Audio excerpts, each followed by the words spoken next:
Hello, and welcome to a new episode of Ramblings from Two Meddling Kids. I'm Edward Hunt, joined by my fellow high schooler. Michael? Evan, man. It's a high school movie, man. I'm trying. It's hard, all right? And we are the Meddling Kids. And yeah, welcome. We like to review movies, and today we'll be reviewing Bottoms. For those of you joining us for the first time, welcome. It's great to have you. For those of you coming back, great to see you again. We will never spoil anything for the first 15 minutes or so of the movie. We'll give you a spoiler-free review from 0 to 5, and then we'll start giving you some background and play-by-play of the movie. But again, spoiler-free review. Mike, are you ready? I am. All right. Bottoms, sir. What do you give it? So, yeah, all right. So when I walked out of the theater, Okay. my initial thought was a 3. Okay. Like we've said, I mean, a 3 isn't like, oh, never see this film or anything like that. But it was just like, I thought it was very, very funny, which was appreciative because, I mean, we did Joyride earlier this year, and I was really excited for that one, but that comedy really didn't hit like I thought it was going to. Yeah. So I was happy that this comedy movie was able to pull out the comedy beats. Mm-hmm. I think that, all the performances were great. I really loved the over the topness of the Jeff character. Oh my God, yeah, for sure. I really like the relationship between PJ and Josie, the two main characters. It reminded me of, it was funny. So it reminded me of Superbad, but like a girl version. But I was like, no, the girl version of Superbad is Booksmart, and I was like, that's exactly. This is reminding me of like an American vibe in the American Pie version of Booksmart, right? Okay, yeah. Like it was more focused on sex than anything else. Mm-hmm. But yeah, so it was just like I did enjoy that. It was definitely given. I could see why people were saying like this is your coming of age teen sex comedy, right? Like you haven't had it in a while, in a really long time. I feel like there was that phase after American Pie where there were a few, but they all got kind of derivative, kind of doing the same thing. So it was nice to see.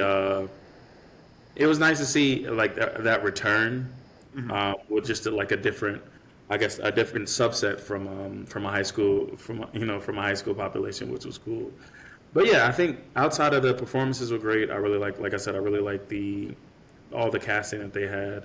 Marshawn Lynch was actually a really big surprise. Yeah, he was solid. And it's really sweet to see his the reasoning why he did this. We'll talk about it a little bit later.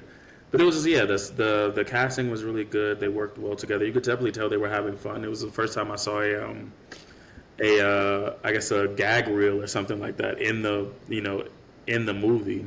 Mm-hmm. So you could tell they were having a lot of fun. I think the only thing my gripe with this movie and why it's not higher. I mean, honestly, I'm between a 3 and 3.5. But it was like the reason why it's not like a 4 or anything like that. I can never understand this world that they were in. Right? There was absurdity, but it was just like I can't tell. It's one of those things where I need to know what's grounded and what's not. I couldn't understand that because like the over the topness of like some of the characters was like, okay, is that them or is that normal in this world type of thing? And then because of that, I was constantly questioning where are we type of thing, and it was like that's why I couldn't I was constantly I guess just uncomfortable with the awkwardness of it in a way where it's just I couldn't tell where we were. But outside of that, like I said, it was definitely very funny.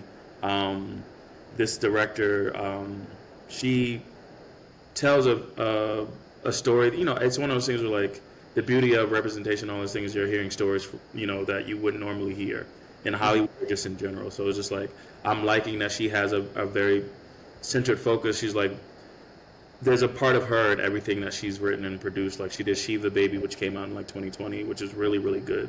Okay. And that also starred Rachel Sennett. But so I really enjoyed this director's writing and the story that she was telling. I think my only gripe was just like I couldn't tell where we were as far as this comedy in this world. But really, really funny. Definitely go out and see it. It looks like it's getting a little bit more traction. After its like second weekend, I think there was like 400 more theaters that had that added or something like that. So I think it's gaining more traction, and you can definitely see why. It is one of the funniest movies of this year. I'll definitely agree with that. So 3.5 for me. It might by the end of this I'll put it at a 3.5 possibly, but we'll see. Mm-hmm. Cool. Yeah, I'd say I agree with a lot of what you said, and for part of it, this movie made me feel old. Maybe it's because I'm 30 now. I'm an old man now, so there were just parts I'm just like, okay, I just like trying to like keep up, and then I was like looking more for the the film in general. They're like, yeah, it's really focused towards like Gen Z and like queer, and I was like, okay, well, I'm not really either of those things now. I'm a millennial, and so I'm just like, so maybe part of this, it was just part of like the humor was like over my head, but other parts I did find really funny, and like the over the topness, and I think it was kind of like when it started, I just needed to like sink into it a little bit. I just needed to be like, all right, this is where I'm here. This is the ride I'm on, and it took me like a second to adjust. But even from like once like all the football players are like jumping on cars and stuff, I was like, oh, okay, no, this is just over the top, ridiculousness at times. And then I did really sink into and enjoy it. So I'm giving it like a 3.5. I agree with what you said. There were some definitely really funny parts. Some of the humor I didn't laugh out loud a ton at it. Except for some of like the darker parts, but that says more about my humor, I suppose. But yeah, so I still think it was funny. Yeah, I'm giving it like a 3.5 because it took me a second to adjust, and then once I adjusted, I kind of sunk in. It was like, oh no, I really enjoyed the movie, and also I appreciated. Oh, it's just always interesting to see like different viewpoints and different interactions, and I don't want to spoil anything yet, but like I appreciated what happened with Rachel Sennett's character PJ and like her interest. You know what I mean? I was like, okay, cool, like I liked that, and then I liked what happened with Josie and her character interest and stuff. So like the fact that the movie was able to balance all of that, yeah, it definitely, as you said, Mike, those like teen drama, like teen comedies for sure. I was just focusing on like it's a teen movie, just kind of like go with the flow a little bit and see what happens, and then definitely when some of like the more ridiculous parts happen, you kind of just have to laugh, and then just to kind of top it off too, of like just like Joyride is kind of like those like trick movies, but I don't think, when we talked about it, kind of like fumbled it a little bit. I think you talking about American Pie or like other teen high school comedies, this one did not fumble it. This one did pretty well, and then it was interesting how, also, I didn't know what year they were in at times, right? Because like there's a malt shop with milkshakes, and that's like the 50s, and then there's like other stuff going, so it was like, I saw that as like a small town diner type of thing. Fair. Yeah. But I mean, in a good way. It was kind of one of those where it was like, okay, it's just, this is where we are and what's going on, and then just go with the flow. But yeah, and I agree. And also just who I really enjoyed as well, besides PJ and Josie, was the guy who played Tim. Tim, Miles Fowler, yeah. Yeah, I like Jeff was hysterical and over the top and like a character of so many things, but I also really enjoyed Tim. Like Miles Fowler, I enjoyed a lot of his moments. So I don't think he's really been in much before this. I don't think so either. Yeah, he looks pretty familiar. Yeah, so I'm hoping that it will be unfamiliar, but yeah. Yeah. Oh, and yeah, I guess just final thing, thinking about like with theaters, I don't remember seeing a ton of marketing for this movie, but I think it's good. I'm kind of glad to see that it will continue to grow because, for instance, I know Ayo Edebiri, and I'm probably butchering that name, but Josie's character, I know her from The Bear, and she's phenomenal in The Bear. So, like, I am pumped that she is in this movie, and it's going well for her as well. So, yeah. So, I'm just going to give it a 3.5 for now. It took me a sec to sink into it, but I enjoyed it, and I think just about anybody, there's going to be parts you can laugh at, for sure. Yeah. Definitely. Oh, cool. Yeah, awesome. So that is what Mike and I are saying. Mike's in between a 3.5. I'm at 3.5. As Mike said, there has been picking up more in theaters, which is great. Go check it out. It's worth seeing. It's a fun laugh, and I think most people will be able to enjoy it. Let's get into some background. So you were saying a whole bunch of other details, like with Marshawn Lynch, for instance, that I didn't know about. So I'd love to hear it. What do we got? Yeah, so Bottoms was released March 11th, 2023. The runtime is an hour 28 minutes. I really did like that. It was paced very well. But I think that's the thing with comedies. Usually, I don't think you can have a comedy that goes up to like 2 hours after a while, because they're not story based for the most part. So if we're not following something through like proper storytelling, then you can't go on for too long. So this one was like really perfect in its runtime. The budget, I couldn't get it from any big websites, but Wikipedia says the budget was like 11.3 million. For the record, one sec. Wikipedia, sir, is what really matters at the end of the day. All right, so I'm trying to go to several websites before I land on Wikipedia for certain information. The box office currently is at 7.6 million. So, but I mean, as like you said, I don't think too many people know about this one. I think this was definitely going to benefit from like a word of mouth campaign. For it.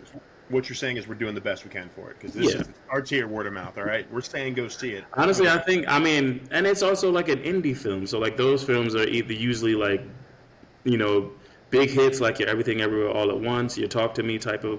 I guess maybe not Talk to Me, it was more indie kind of, but it was like it's an indie film, so it's just like the return on investment is really like up in the air in a way.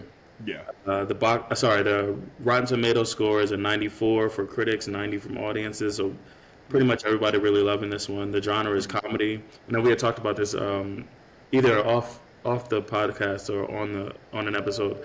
The fact that there aren't too many like just comedy movies anymore, right? It's always comedy, action comedy, or something like that, or dramedy or whatever it is. There haven't been too many strictly comedy movies out in the past few years. But yeah, so director Emma Seligman, who, like I said, she's fairly new, right? So like she did a movie in 2020 called Shiva Baby, which is people were comparing it to Uncut Gems in a way, like the anticipation. So it's about this young woman who's like in college but doesn't really know what she wants to, what she wants to do, what she wants to be. You meet her and she's like on this like sugar daddy app in a way. It's interesting. Okay. And then like she meets with her family to sit Shiva, I believe, cause she's Jewish. Yeah. And her sugar daddy happens to be there like with his, like, so she's there with her mom and her dad and her family, and then like her sugar daddy shows up with his wife and his kid. It's just like this. And it's just constant anxiety because of the pressures of her family and the religious aspect of those pressures, and then the pressure of like the situation with her sugar dad and everything like that. So that was her first movie, and then that one got like rave reviews, I believe, at like TIFF and stuff like that. So it's interesting to see that this is her. She's working with Rachel Sennett again, because Rachel Sennett was the main character in Shiva Baby. So they seem to work well together. Actually, they co-wrote this. Emma and Rachel Sennett. Okay. So they really work well together. They're putting out really good products. Yeah. So the cast, like we said, is Rachel Sennett as PJ, Ayo Edebiri as Josie, Ruby Cruz as Hazel, and just a quick background on Ayo. So you're right. Yeah, she's been having this past from 2020 to like right now. She's been in a lot of stuff. So. Okay. She replaced the actress that was playing Missy Foreman on Big Mouth. Then she was in The Bear. She was in Abbott Elementary as the main character's little sister. Right. Yeah. Mm-hmm. And as far as movies, she was in Theater Camp this year. That was like another like indie. She was in Across the Spider-Verse, and in the Teenage Mutant Ninja Turtles movie. So she's had a big year in film this year, and then like she's having a big year on television, it seems, as well. So it's dope to see kind of this, and then she's also very versatile because I think she started out as a writer, so to see her, on screen as well. So, and she also, you are forgetting probably her most prolific role ever as the game show host on a sketch segment of I Think You Should Leave. The one where you have to like VR, that was VR shopping spree. Okay, your shopping spree. Yeah, she was the game show host there. I mean, that was pretty. That might be the peak, but no, but yeah, that's cool. Yeah, because she has been in so many things. And like, have you watched The Bear? Out of curiosity. No, not yet. It's The Bear's really good, and she does a great job. She definitely. My worry with Io and 100%, like, I'm worried about her, but it's just like I just don't want her to be typecasted. You know what I mean? Because like The Bear, she's kind of. That's the thing. I don't see her as being. I don't think she's acting. I think every character I've seen her in is pretty much just her. Yeah, and that's the thing. But if anything, she, even though her resume right now is very versatile, I don't think the character choices are as it really like are as versatile, you know. So, Yeah. So I'm but just yeah, curious. that's right. Then she might get typecasted as like the kind of quiet, A kind of little fun, awkward. awkward. Yeah, Yeah. but But yeah, I mean, right. Yeah, but she's killing it. So like, she's yeah. definitely one where I'm like, I'm watching what she's going to be coming out with, Mhm. and like, if she's in it, I'm like, okay. Like, I think it's kind of getting to that point where it's like, cool, I would see a movie with her in it. But yeah. Yeah, we have Havana Rose Liu as Isabel, Kaya Gerber as Brittany. Just look this up. Kaya Gerber is a model, obviously, because she's gorgeous. But her mom is Cindy Crawford. I'm very shocked by this. Apparently. I was like, holy shit, that's interesting. That's crazy. Holy crap! Yeah. Miles Fowler plays Tim. Nicholas Galitzin, sorry, plays Jeff. In a role he was just born to play. That's just. Yeah, it's that just- was he. it was giving me. We just did fucking Fifth Element. It's giving me the role of a lifetime with Ruby Rod. Yeah, a little bit, and like dancing around with that. But yeah. Yeah, and then last I have Marshawn Lynch as Mr. G, who plays their teacher and club advisor. And then the background on Marshawn Lynch. So like I was watching something with the director talking about the film, and she was saying how like Marshawn Lynch wanted to do this movie because of the fact that his sister is gay, and he felt like he didn't handle it well in high school. So like this was kind of his redemption, or like to a second chance to do better for his sister. So I thought that was like really sweet. Yeah, no, for sure. Something actually that reminds me of something I was just thinking about. With we've talked about like when you kind of set up a rule. Marshawn Lynch, Mr. G, he was very interesting because he was both like a straight man in the way of he was like the when he would put his hands in his head, his hands on his face and like shake his head at things of being like this situation's ridiculous, but then he'd be like just as ridiculous like 30 seconds later. Mm-hmm. So it was cool to see him like. Has he ever been in a movie before? I don't know movies. I've seen him on television. That's what I was saying. I was talking to a friend yesterday about this. It was just like, I don't think he's ever been forced to read a script, right? I think they just kind of, because of who he is, the personality, the charm, I think they just kind of let him do the scatterbrain ad-lib thing and go. But it was like with this one, there was a few times, I mean, he still ad-lib. I think that was a big part of his character. But there was a few times he did need to deliver actual lines, right? And I think he did really well.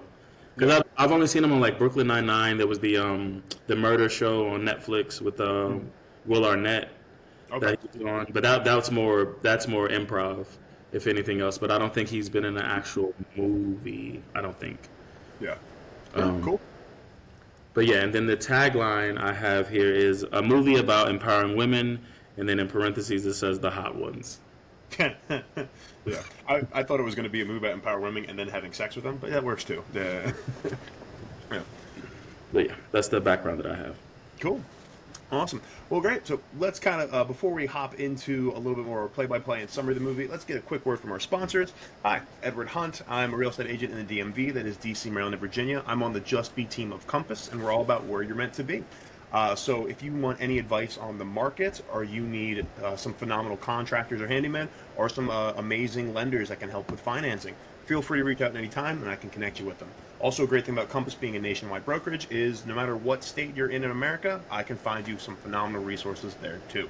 Also, comic book writer as well. I should be getting the comic soon, and I'll be posting it online, but feel free to always check it out. We're working on issue 2 as we speak. But yeah. Great, let's get started. So this movie is called Bottoms, and it's about high schoolers. So we really, it's heavy stuff for sure as we start in. A lot of drama, like slow, somber score, I'm sure. Right, Mike? I can't remember. But what I do remember. Yeah, so we open up in one of their bedrooms. I believe it's Josie's bedroom, possibly. Mm-hmm. And right? It's our bedroom. Yeah. And they're getting ready for the state fair. PJ is giving this whole monologue, very energetic monologue, where she immediately reminded me of both Jonah Hill and his sister, Beanie, from fucking Booksmart. It was just like, I think this is what, like I said, I enjoyed it in that way because it was just like you have your overly hyped, overly sexual best friend, and then the quiet one that just kind of goes along. Yep. And so yeah, like PJ's talking about how the fact that they've gotten attractive or finally gotten attractive over the summer. They need to have sex because they're seniors now. They're both lesbians, but nobody cares about them being lesbians. It's more about the fact that they're untalented and all these. And ugly. They're like, we're untalented and ugly. And Yeah. That is just all right. And then yeah, so we get that background about them. They've been friends for a very long time. They both have crushes on different cheerleaders from their high school. Josie has a thing for Isabel, and PJ has a thing for Brittany, Isabel's best friend. And I think it's just kind of a whirlwind like introduction to these characters. Yeah. Which was, I think it goes back to what we were talking about, Booksmart. And I don't know but it's just one of those things where like it's easier to believe a friendship or just a lot of things in film and television. When you don't exposit it to me, you show it. So you can see that this energetic fucking PJ, and then Josie clearly like either just used to her shit, tired of her shit, or just obtuse to it. Whatever it is, she knows that's her best friend. This is how she's going to be. And it was that's immediate in the first 5 minutes of meeting these two characters, which I really enjoyed.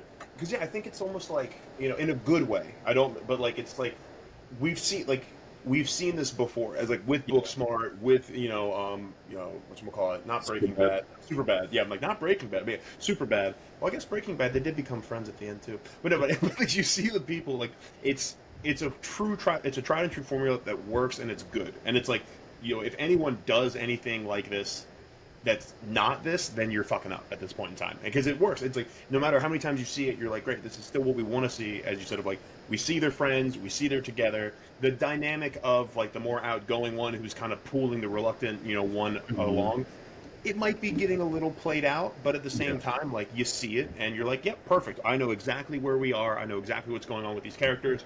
Let's keep it moving. In a good way. Like, yeah. Yeah, so they head to the state fair. I think it's like the last event of the summer before the school year starts. Mm-hmm. And their goal is to, well, maybe not their goal. PJ's goal is to finally talk to Brittany. Yeah. Or like just get something going on between them.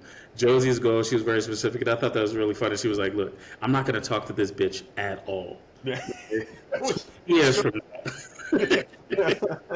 We meet up for the high school reunion. She's busted.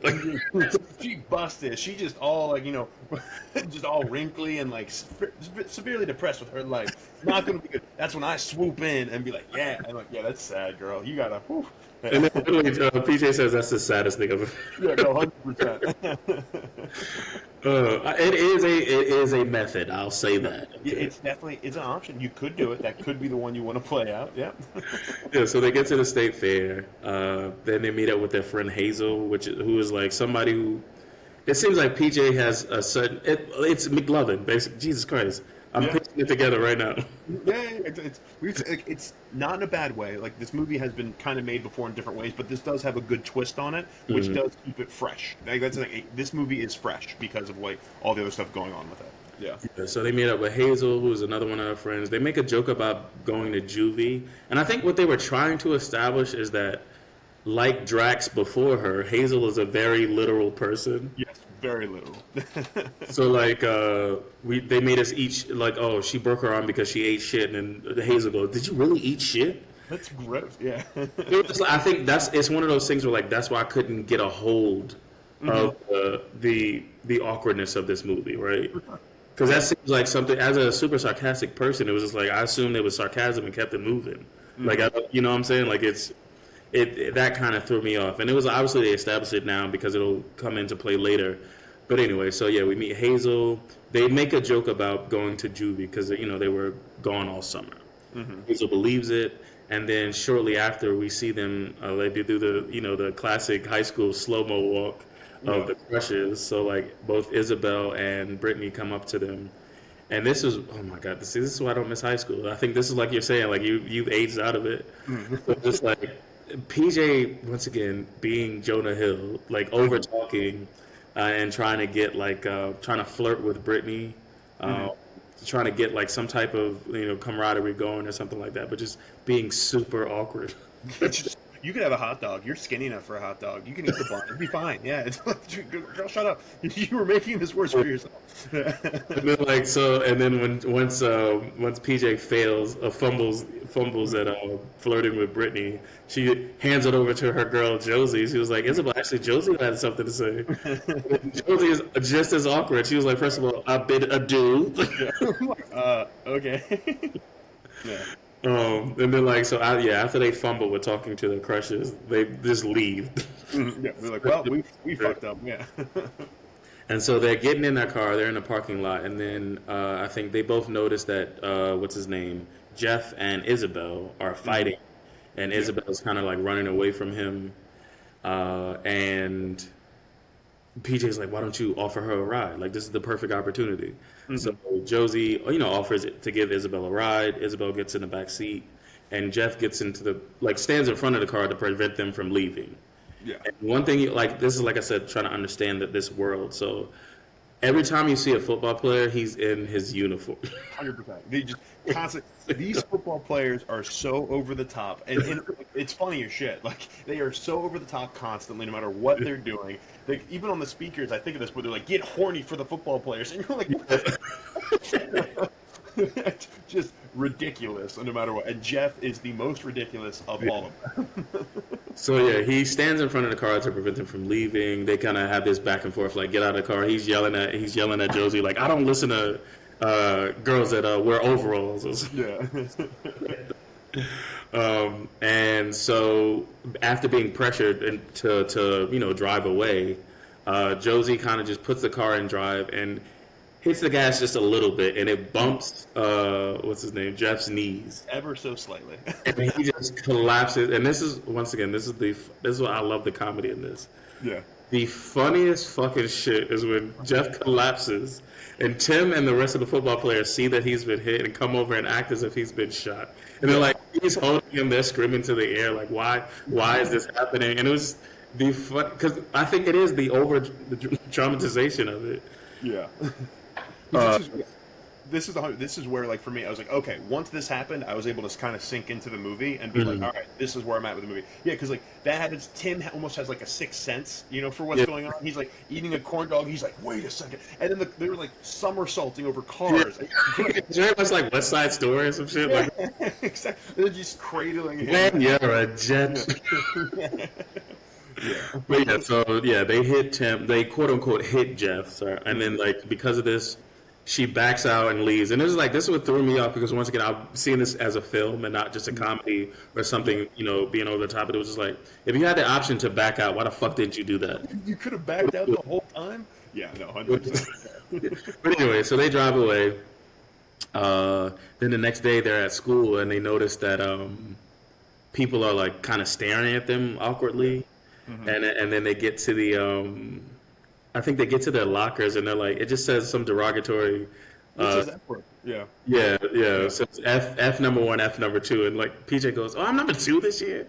Like, you're my sidekick. What the fuck? Yeah, they accepted that they're, like, everybody knows that they're lesbians and stuff like that. So once again, still funny playing on a comedy. They go to their first class, which is Mr. G's class, and one of the girls is asking about Juvie, because obviously now that rumor has spread a bit. Mm-hmm. And then fucking Jeff comes in on crutches. I just love this man's performance. Yeah. He comes in on crutches, sits in the back of the class, and then, like, he calls, I think, Josie, and he just breaks a graduated cylinder, was it? It was an Erlenmeyer flask, sir. Yeah. I haven't been in science class in a bit. Leave me alone. He breaks the flask and then, like, takes the shard of glass and puts it to his neck. Yeah. And Tom Lynch, a.k.a. Mr. G, just goes, "You couldn't just do that with your fist?" Yeah, it's like, why are you messing my glass like that? What the fuck? And then in the back, too, like, all the football players are all in the back. They all have their desks are higher. There's a football player in a cage back there. It's just constant over the top this entire movie. Yeah. But yeah, so, like, they have so because of the fact that the principal comes on a speaker and he mentions the fact that in 30 days there's a game against Huntington, their rivals, and some girl gets on the speaker and says that during the state fair the night before, some Huntington guy had attacked her or whatever. So because of that, because it was Huntington, they just canceled the rest of class for the rest of the day or something like that. It's ridiculous. Like, this movie doesn't make sense. It's not real high school. It's fake high Yeah. school. And so before, like, since class is over, both Isabel and Brittany come up to talk to them about, I guess, standing up for her or something like that. Well, Isabel's like, so apparently you beat up my boyfriend, and Yeah. it was like you were there. Yeah. Yeah. And so this is in the trailer too. It was like you get the announcement. It was like, "Can the two ugly gays come to my office?" or something The like that. two untalented ugly gays. Yeah. Then he goes, "Oh, I guess that's you guys." And then so they go to the principal's office, and he's basically threatens to expel them because they ran over Jeff, and like Jeff is like super prized in the school because he's the starting quarterback, and that the school has very much values football because they have this rivalry with Huntington. So he threatens to expel them. Yeah. Also, too, so just like from this whole, like, this movie is the comedy is so irreverent, right? Of just like, he's just like, you two girls can be munching beaver in college, coming out here. Like, like the movie does not take anything seriously. It does make fun of just about everything. So I think even though it is like, you could call it, like, I guess more of like a queer coming of age film, they're making fun of like very derogatory terms for people, like homosexual people, throughout the entire movie. The entire movie is just makes fun of everything here, which is in a good way, of like football players. Which is refreshing because you're getting back to comedy. That was the whole point of comedy, is nobody is above it. Nobody's off limits in a way. Like, you can still find satire in everything. And I think for a while, maybe for the past like 5-6 years, everybody was very cautious to tell jokes because you didn't want to offend anyone. But it was like, I mean, that's part of comedy. You know what I'm saying? This movie should, and in a good way, kind of offend everybody a little bit, but in a way you can laugh at it because, like, that's offensive but funny, but it's not like overtly in other ways of like hate-filled or anything like other potential comedies like that, I suppose. But yeah. Exactly. Yeah. So he's about to expel them for running over Jeff, but Josie says, "Oh, it was a demonstration," and like she, is scrambling, and she says it's for their self-defense class because of the fact that the principal had mentioned over the intercom that a girl had been assaulted the night before. So it was just like, with Huntington out there attacking us and stuff like that, us women wanted to find a way to protect ourselves. And so he says, "You guys got a girl fight club? All right, whatever. Just get the fuck out of here." Right. Yeah. So he lets them off the hook. They go to the bleachers, very Grease style. I guess every high school just hung out on the bleachers. Never did, but whatever. No, never did. I don't think you were allowed to at my high school. Just for the record, we had a whole hour lunch. You couldn't go to the bleachers. Just saying. Yeah. So when they're hanging out on the bleachers with it's PJ, Josie, and Hazel. Josie gets very much into this character, who is very derivative, but it was just like, why don't we start it, right? We get these girls, we're fighting. PJ, right? This PJ, yeah. Yeah. PJ was PJ was the one who was more pushing. Yeah. This is after the fact, after they left the principal's office. But she's saying, PJ saying, it was like, why don't we start the fight club? We get girls to come, right? And it was like, now we're fighting and we're doing all this stuff, and next thing you know, we're like just kissing each other. So it's being very creepy, but just showing it was like they're teenagers. They're trying to find themselves. So they're trying to get some. Teenagers want to get some. That's what. So Hazel mentions that there's a lack of female camaraderie in the school, and PJ initially says that's the stupidest shit I've ever heard. But then you see her using that same rhetoric to get different women in the school to join. And so so they have their first meeting, right? And there's only a few girls there, and immediately, immediately PJ is upset, like, oh, all these girls are sixes. And she mentions that one of the girls could be cool if she if she like bathed and got rid of her braces or some shit. Yeah, like lost the cat, bathed and got rid of her braces, something like that. Yeah. So once again, they don't know. Now Hazel does, and Hazel is a very important character, even though she's the McLovin. But she was saying how like she could teach them Taekwondo or something like that, and then they could move on to like just different types of fighting styles. And so what happens? Oh yeah, so they kind of do their first demonstration where fucking PJ leans into the whole juvie, angle and saying how. So they pick one girl and they start pushing and like she pushes her first, and then like she punch. She gets her to punch her in the face. Well, she gets PJ or no, Josie punches PJ. Yes, yeah. Because they really lean into like the whole juvie thing, and like Josie's like, yeah, and like I almost killed a girl or something, but they brought her back for the first one. She's like, I just took her outside and punched her until she wasn't alive. He was like, so you killed her? He was like, well, well, actually, the ambulance came and brought her back, but she was dead for a couple minutes. Yeah, so they give their first demonstration. Josie punches PJ in the face, breaks her nose. So fucking hard. Yeah, she. And then the girls are like, "That's what we need to learn in order to protect ourselves." And so one of the girls goes, I think her name was Amber or something like that, but the Black Republican. Yes. Or maybe Annie, but she goes, we need an advisor because it's because you're basically you just started a club where you're punching each other in the face. If you don't have an advisor, they're gonna shut you down so quick. So this is when they decide to ask Mr. G because they assume that he'll be the least attentive advisor in school. And sorry, just like for another part with the joke, when like they go to his class and he's like, "The Holocaust was real, it happened," and then like a student raises his hand, "Shut the fuck up, it happened."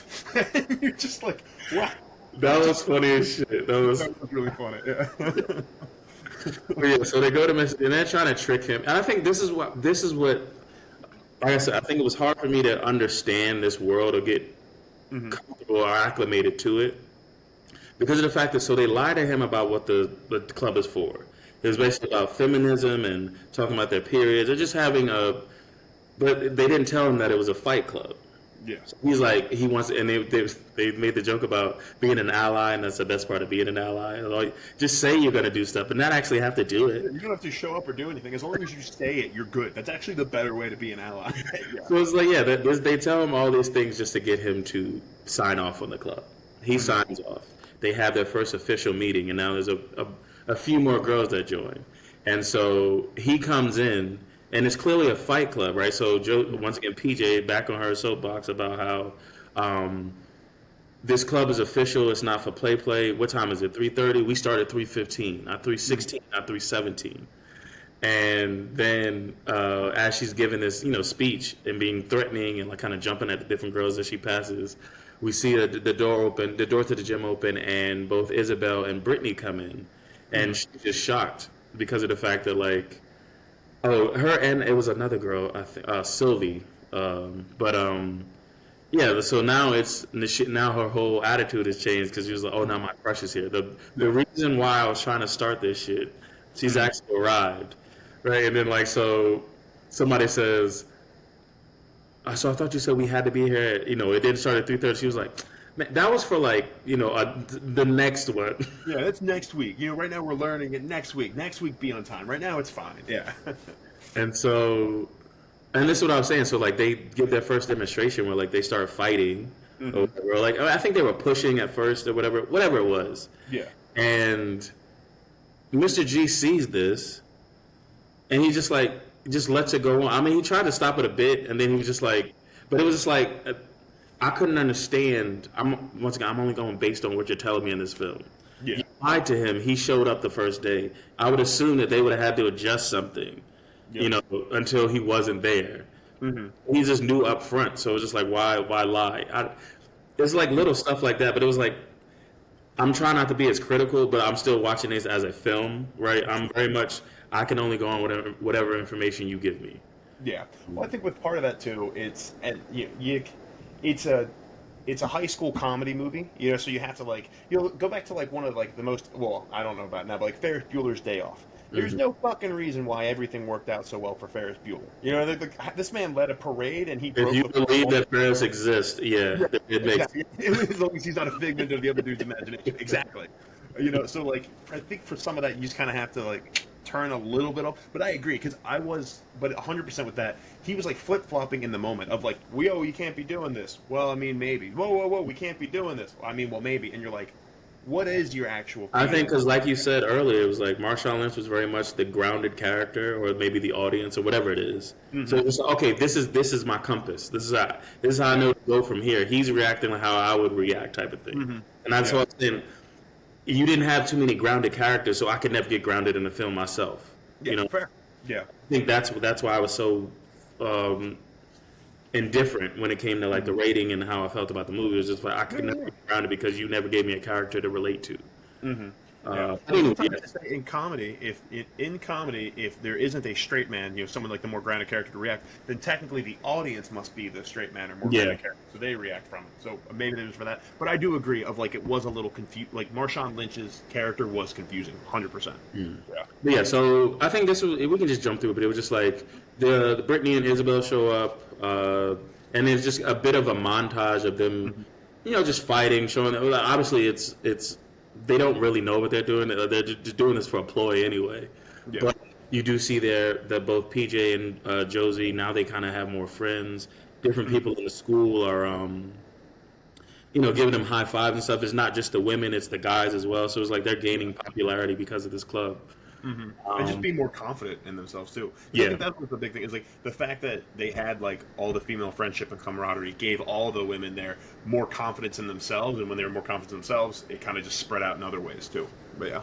Yeah. So there's one moment where like they're talking to Hazel and saying how like, yeah, it's cool that we're fighting and stuff like that, but it was just like the kind of Hazel's point to the club was the camaraderie between the women in the school.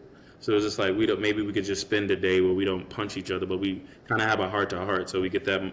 They're sitting in a circle. This is not this is not fight day. This is more of let's get to know one another. So it's like kind of each one of them talk about real things in their lives, and you get like Brittany saying that people just see her as attractive, but it was just like she owns her own business. Like she's very smart and all this stuff, but that's the only thing that people can see is the aesthetics. They don't look anything any deeper. Yeah. Yeah. With that though, I mean, I will say, like, she even self-described herself. She's like, really, just my whole personality is hanging out with Isabella. I'm like, if you're gonna describe yourself like that, then you can't be upset when people don't think anything more of you besides that one thing. Just saying. But yeah. But yes, and then we get a really good moment from Josie, where she's just kind of just Where she lies. Where she lies. That's lie, but I think what she realizes is that she was very much a passenger in her own life. 100%. Which is, I mean, I think she obviously already knew it. I coded the monologue in lies, but I think the truth there was the fact that I think all of them just not having an outlet, not having either a sisterhood or just an ear or whatever it is. So it's just like, I think her, especially Hazel, the same way we see that. I couldn't understand why we kept going to Hazel's house, but you'll see later. But it was just like Hazel, her mom is going through a divorce and she's not handling it well, and Hazel didn't know how to handle that in turn. So it was just like her having that. The club was more than just them fighting. It was them finding their tribe. Where.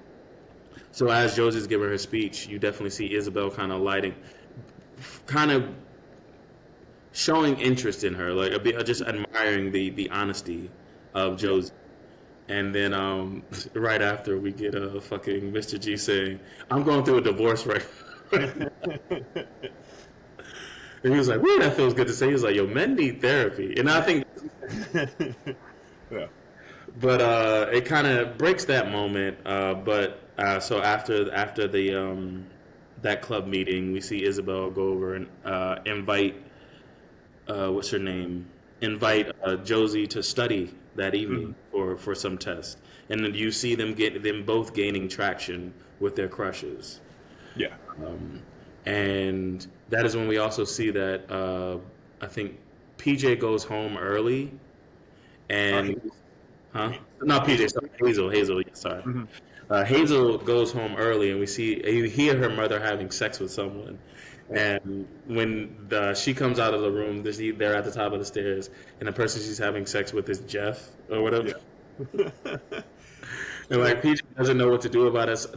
Damn, I'm sorry. Hazel doesn't know what to do about it. So she tells both PJ and Josie the next day. They were having like some car wash and selling panties. And this was like, I'm saying I couldn't get grounded in this film because like, what do we do? You know. But anyway, the car wash was weird. Like I agree. The car wash as a whole was very odd. Yeah, just I didn't really like. I get you're trying to raise money for something, I suppose, but like I didn't really see how it went in because it was like whatever. Yeah. I found the car wash odd. Yeah. But yeah, so the important part was the fact that Hazel tells PJ and Josie about her mom sleeping with Jeff, which means that Jeff is cheating on Isabel. Yeah. And they go, to Josie, are you going to tell Isabel? Because she has a date with her that night. So we jump to them at the malt shop, like this is Riverdale. Yep. And you see they're having a good time and talking back and forth. And I think Josie just comes out and says that Jeff is cheating on Isabel. And Isabel laughs. Yeah, sorry, go ahead. Well, I was thinking, I was thinking that Josie wanted to tell the truth about not being in juvie. You know, like when it was like leading up to that, but then she chickened out last second and then changed it to tell her the truth about Jeff cheating on Isabel. Yeah. So this is the comedy was throughout the film, but like I said, I think I did love Jeff and Tim's character. Yeah. So like they're online at lunch, and Tim being fucking Jeff's just like his right hand man or whatever. He's just like they're online and the lunch line. They're adding things like you see. Everybody else has like pasta or some shit like that. Jeff has a smooth steak. Yeah, because everyone loves Jeff. Jeff is like the golden boy of the entire high school. Yeah. Everyone's like on Jeff. Like and so like he goes to get like he's obviously moving down the lunch line, getting each thing of lunch, and then they put a fruit cup on his tray. Yeah. And he looks at it and goes, "What is that? Pineapple? What the fuck is wrong with you, Judith? Like, we talked about this." And then like, Jeff just goes, "Eat shit, Judith," and walks away. And I was just I love this fucking movie. Like, this and this was probably like one of my that I actually laughed out loud was like Tim threw the fruit cup behind and it hit this dude that was like telling him, and he was like drawing. He's like, that's it. And he flipped the page and he was like, "This is it. I didn't want to have to do it, but I have to." And he said, "Plan to blow up the school." And I was like, God damn it, because it's like the weird look. It's a weird looking white dude who's like wearing all black, and he's just like, oh no. But so so then Jeff and the football team go. They sit at the table at the I guess the back of the cafeteria in front of a painting of like, is it Michelangelo's? Probably. I didn't really notice, but yeah, probably. There was the one where like the he's like touching out to God or whatever. Oh yeah. Mm-hmm. But yeah, so they're sitting there like fucking Jesus and his disciples for some fucking reason, and then in comes Isabel with this new knowledge that he's cheating on her. And so, like, she confronts him immediately about it. It's like, are you cheating on me? He was like, "No, baby, I told you I would never do that again." After the 4 times with your sister, that was it. I was done. And then, like, Hazel, I think, Hazel goes, "I saw you," or whatever. And Jeff just goes, "Shut up, nerd! I fucked your mom." Like, you just like, oh Lord, yeah. The fucking play was ridiculous. But so like, in what's her name? Isabel breaks up with Jeff, and then goes, "I want to get revenge." So the fight club get together. They get somebody's van. I don't know whose it is. They get a bunch of toilet paper and eggs, and they're gonna TP his house. And then I think right before they leave the cafeteria, Hazel goes, "Now fuck that. Let's blow up his car." And then PJ goes, "Yeah, Hazel, let's do terrorism." Yeah. And so fucking, they get together that night. They get their eggs, their toilet paper, and they drive to his house. And they're just vandalizing his home. Yeah. And doing it very badly. Like the toilet paper's not good. Everything, couple of eggs at best. Very bad at vandalism. What was even funnier was the fact that Jeff is at home. But he's like he has his headphones. He's using a Walkman. I get what you're saying about what time this was because he's using an actual Walkman. Yeah, it was almost kind of like they were trying to be like, hey, modern teenagers, but then any adults that from like the 70s, like 80s when they're in high school, it can apply to you too because of what is going on right now. But yeah. But he's in the house while this is going on, but he can't hear them because he has headphones on. Mm-hmm. So as the girls are vandalizing the house, Josie goes back to the car to keep Isabel company, and kind of they have a moment or whatever. And they're right as they're about to kiss, we see that Hazel has been underneath his car, and she's actually setting up a bomb. Yeah. Like I said earlier, she's a very literal person. She doesn't understand sarcasm. Yep. So when she mentioned let's blow up his car, and PJ just goes, "Yeah, let's do terrorism," she saw that as the go ahead and not as the joke. I guess we're doing terrorism today then. All right, there we go.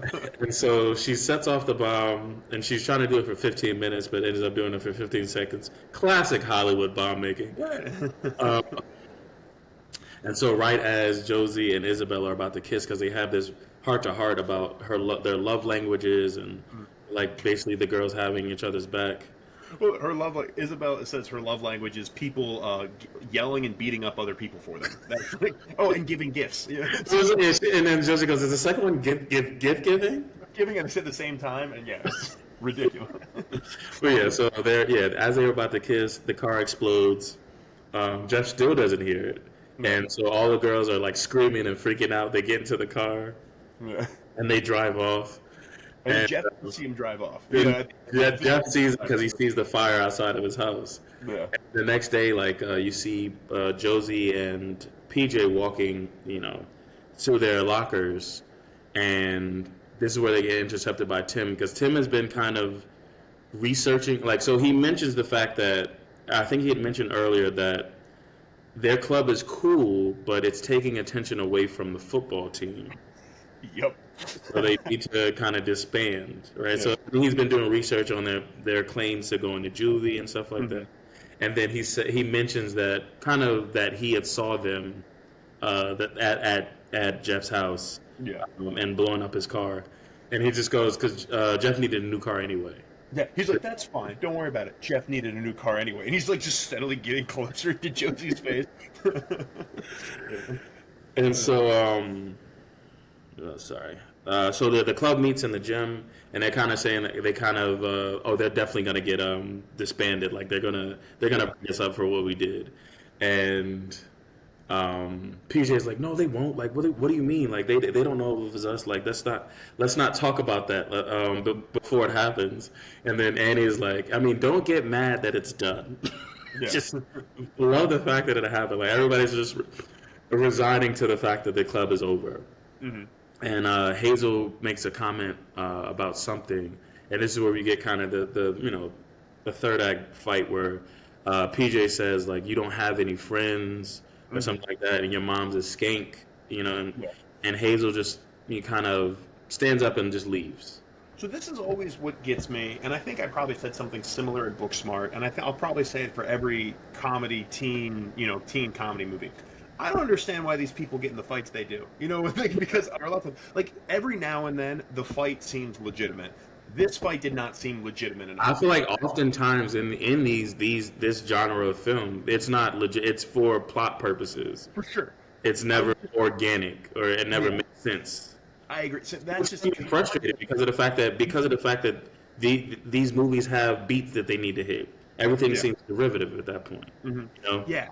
No, 100%, because that's the one thing. It's like for all these kinds of movies, I want it to be organic. I want the fight to be a little more organic and make more sense, because I think it would just deliver so much more for the movie as well. But if movie's got a movie, we need to move the plot along. You need to have some falling out so everyone can come back together at the end. It's how movies work. I get it. Yeah. Yeah. So that night, I think Isabel goes over to Josie's. And she's in her room, and they actually kiss, and they have sex. And in parallel, you see, what's her name, PJ, at Brittany's house. And it's real quick. When Hazel left the gym after PJ humiliated her, he was waiting. He saw Hazel, and he calls after her to kind of, seem like to console her, but clearly for nefarious reasons. Just to heads up for that. So Isabel and Josie have sex in her bedroom, and then PJ goes over to Brittany's because she's been slowly but surely been making headway in that relationship as well. And so they're sitting on the bed and they're kind of flirting, and uh, what's her name? PJ goes to kiss Brittany, and Brittany just goes, "Oh, I'm straight," Yeah. and which is, I guess, a bit of subversion because you would assume that it was. But I feel like that same shit happened in Superbad, where the overly sexual one didn't get the girl, but McLovin did. You know what I'm saying? Like, That's kind of, well, I mean, that it does, it kind of happens like that a lot, for yeah, like in that way of, yeah, like the one that's trying harder doesn't actually succeed in it, and the one, the other one does.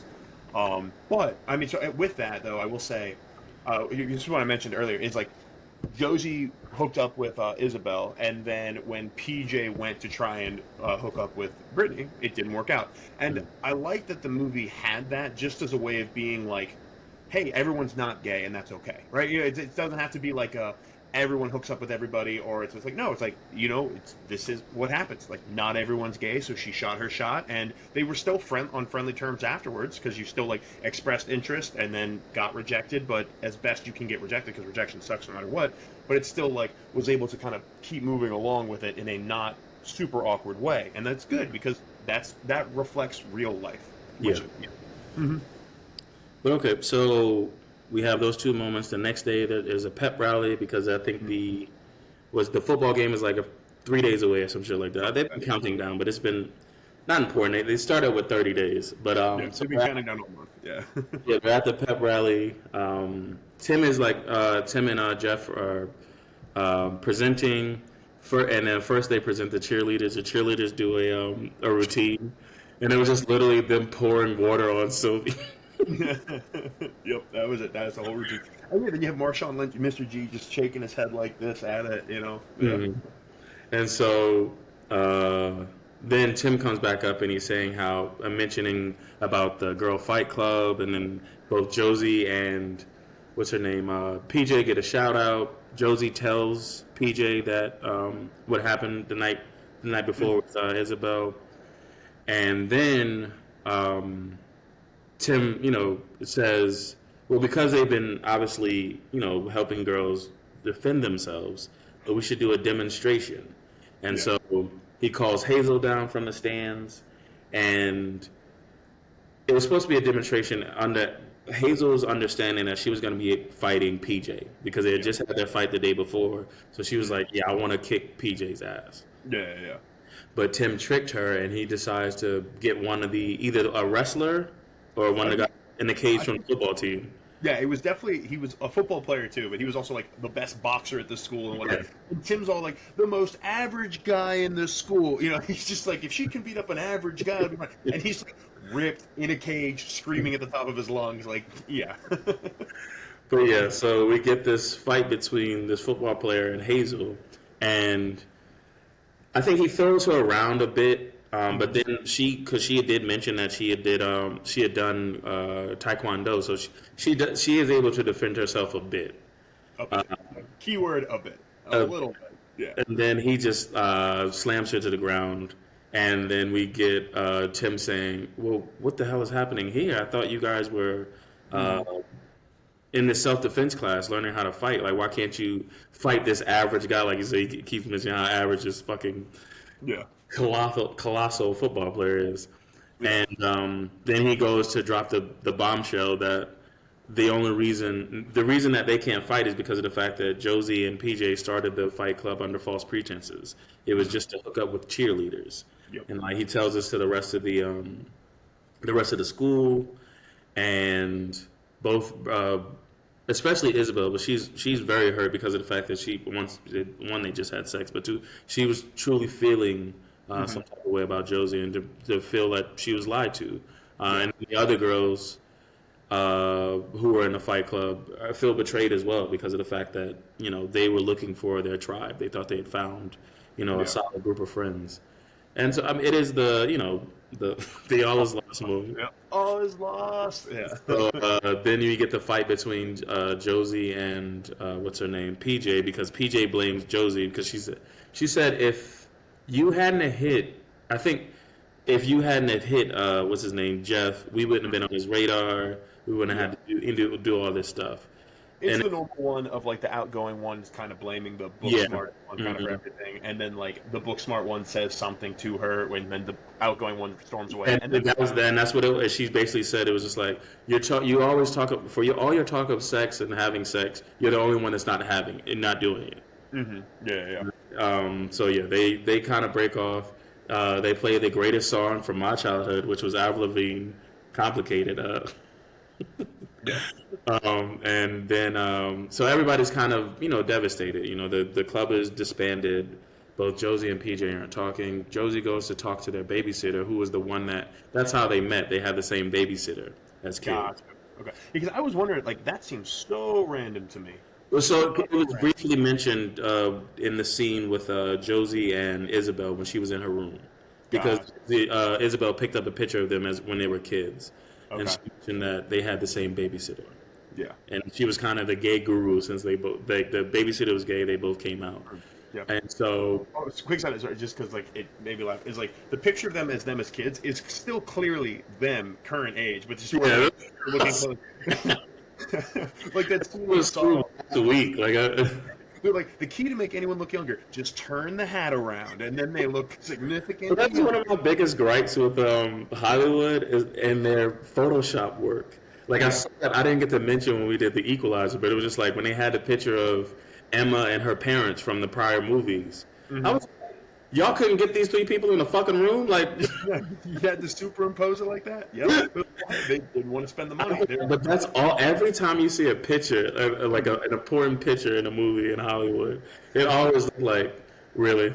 Yeah. Why you look like Luke from The Mandalorian? Like, what are we doing? Yeah, straight up. Yeah. So Josie goes to see their babysitter Rhodes to tell them they're fighting, and she gives her the regular the platitudes of a guru. Like, it's nothing important, and as like you said, it seems like a nonsense scene, and I harp back to it. It's like, this is why I could never get grounded in this film. Yeah. At all. Right? Even like a Talladega Nights, you knew where you were. You know what I'm saying? Like, it was Talladega Nights is a 4.5 to a 5, sir. All right. It was just like you knew where you were in that world. Absolutely. You know what I'm saying, even like the even when fucking Jock comes in or something like that, like he's wild, Ricky's wild, like but you knew where you were, right? Yeah. So I think this one. Yeah, I was gonna say, if you're not first, you're last. So obviously you know where you are. You're either first or last in that movie. That's just all you can do. It's too early for the dad jokes. This she goes to Rhodes for I guess motivation. Doesn't get much, but Rhodes does mention the fact that Huntington, like, the rivalry is so serious between Huntington and their school that they usually try to kill one of the football players. Yeah. And then she mentions in like X amount of years they burned him at the stake and his dog. They drowned another guy in the lake. They quartered another one. Yeah. And so now I think this is what got weird, because it was like, this is the motivation to get the group back together. Yep. They gotta save the football player. Now they need to save football players for some fucking reason. So Josie goes to see PJ, and even though they're fighting, they kind of patch things up because they need to get the group back together to save the football players, which is really weird. But also because of the fact that I think they didn't want the other girls to be ostracized for the fact that they were associated with Josie and PJ. I think that was kind of what they were trying to do. But anyway, they go to the I will say, with the babysitter and everything, I was like, all right, we're in Act 3. We have to have a resolution. So I turned off my brain even a little bit more for this one. I did. I was just like, so, I mean, it goes by quick. They go to the football game. They get the PJ apologizes to Hazel in the worst apology ever. I was like, no, I'm still mad. Fuck that. Yeah, fuck you. Yeah. But yeah, they apologize, so the girls forgive them. They go to try to Josie goes to try to apologize to Isabel and the other the cheerleaders, but they're not hearing it. They notice that the other stands, the other bleachers for Huntington, are just empty. Nobody's there. And it was like, you don't see that as a red flag. We need to figure out what they're going to do before they do it. And so they say they need a distraction, so they try to get Hazel to create another bomb as a distraction, but her bomb doesn't work. And so instead, you get Hazel and They were trying to get the cheerleaders to kiss, but then they kind of refused to. Why were they trying to get the cheerleaders to kiss again? For As a what? distraction, it's just a distraction. Okay, yeah. But this is what I'm saying. I don't know what the fuck is going on. Yes, I just kind of turned it on. Yeah, it also doesn't make sense. Like, it doesn't make sense that like when you find out what the other team was trying to do, it doesn't make sense that there was no one in the other stands. Like, why not have people in the stands? But yeah, whatever. Yeah. So in order to distract the crowd, Hazel and PJ kiss, but that only lasts for so long. Then Huntington, the football players at least show up, and the game starts. Well, and Josie figures out what the plan is because she's putting together the pineapple juice. Like picture. There's like a picture of pineapple. Yeah. No, that's what I'm saying. As the game starts, Josie notices something, like something from the sprinkler system. So she goes to the side of the bleachers and sees that there's a bunch of empty, 50-gallon bins or whatever. And she pieces together this piece of paper, and it just says pineapple juice. And we learned earlier in the lunchroom that Jeff is definitely allergic to pineapples. And so in one of the plays, we see that they tackle Jeff, and the Huntington tackles Jeff, and they just hold him down. And they're hoping to get the sprinklers to go off so that he'll get hit, with pineapple juice and die. Jesus Christ. And football serious. And so the girls from the fight club go storm the field.